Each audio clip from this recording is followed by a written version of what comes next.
আমার ভাগ্নির বিয়েতে সবাই অনেকেই জানেন, যেহেতু আমার মোবাইলে একটু সমস্যা হয়েছিল সেজন্য লং ভিডিও ছাড়তে পারি না। যেতটুকু পারছি রিলস ভিডিও ছাড়ছি, আর বিয়ের ভিডিও একদমই ছাড়তে পারি না। আমার মন মানসিকতা ভালো আসলো না, শরীরটাও ভালো আসলো না, নিজের এত টেনশন নিয়ে তারপরে একটু বিয়ের মধ্যে একটু আনন্দ ফুর্তি করছি, এটাই তো যথেষ্ট। ভিডিও যে করবো একদম ওরকম মন মানসিকতা আসলো না। এই যে দেখেন বিয়ে বাড়িতে হঠাৎ করে ডিজিটাল ফকির চলে আসছে, সেখানে একটু ভিডিও করলাম, করার পর এখানে আবার বরের বাড়ির লোক চলে আসছে। রাত্রে যেহেতু ভিডিও করা হয়েছে সেজন্য একটু অন্ধকার অন্ধকার, যেহেতু আমার একটা অল্প দামের ফোন, সেজন্য ভিডিওগুলো অতটা ক্লিয়ার আসে নেই। যে দেখেন সবাই কত আনন্দ ফুর্তি করতেছে, কিন্তু আমার কোনো আনন্দ ফুর্তি নেই। ভিডিওতে যতগুলো ভিডিও করছে আমাকে কোথাও খুঁজে পাবেন না। আমি শুধু একটু জাস্ট ভিডিও করছি, যতটুকু ভালো লাগছে ততটুকু করছি। আর বিয়ের ভিডিওতে একদমই করতে পারি নাই, যেহেতু আমি বললামই আগে, যেহেতু আমার মন মানসিকতা ভালো না, আর কথাগুলো গুছিয়ে বলতে পারতেছি না। আর আমার মোবাইলে খুবই সমস্যা হয়েছিল, লং ভিডিও ছাড়তে পারি না ইদারিং, সেজন্য আমার ভিউজ সব কিছু ফলোয়ার্স কমে যাইতেছে।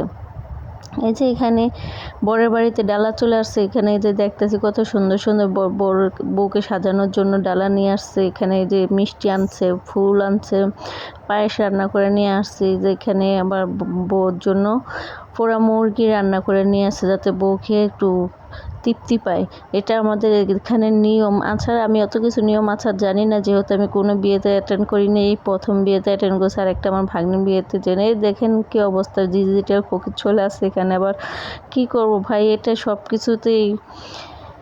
কিছুতে আনন্দ ফুর্তি হয়। আমি প্রথমে এগুলো দেখছি, কখন এগুলো তো ওটা ফিল করিনি, এতটা কিছু মনে করিনি। প্রথমে যে আমার ভাগ্নি চলে আসছে মাঝখানেটা, যেটা কালো চশমায়, সেটা আমার ভাগ্নি। এখন একটু বিয়েতে নাচবে, এন্ট্রি নিতে আসছে, কীভাবে করবে না করবে সেজন্য। তো বাসার ভিতরেও অন্ধকার, সেজন্য বাসার ভিতরে করা হয় না। বাসার থেকে নামিয়ে যে এখন একটা ড্যান্স দিবে, কালো চশমা বলে ড্যান্সটা অনেকে তো দেখছেন, যারা রিলস ভিডিও ছাড়ছে তারা অবশ্যই দেখছেন, সেজন্য আর কিছুই বলার নেই। যে দেখো ছোটো বাচ্চা, এখনও 14 বছর হয় নাই, জোর জবরদস্তি করে বিয়ে দেওয়া হইতেছে। যেহেতু ছেলে বাড়ি ভালো, ছেলে অনেক ভালো, অনেক নর্মতা ভদ্র, সেজন্য ভাবলাম যে বিয়ের সাথে দিয়ে দেয়, আস্তে আস্তে সব কিছু ঠিক হয়ে যাবে। তো দেখেন কি একটা অবস্থায়, মেয়ের বিয়ে হয়েছে ঠিকই, কিন্তু মেয়ে শ্বশুরবাড়ি থাকতে চায় না, সবসময় বাপের বাড়ি চলে আসে। আর খুবই রাগ, শ্বশুরবাড়ি থাকবে না, এই না সেই না, নানান অজুহাত। আর আমি কথা বলতে গেলে একটু আমার গলাতে সমস্যা হইতেছে, যেহেতু আজকে বৃষ্টি হয়েছে অনেক।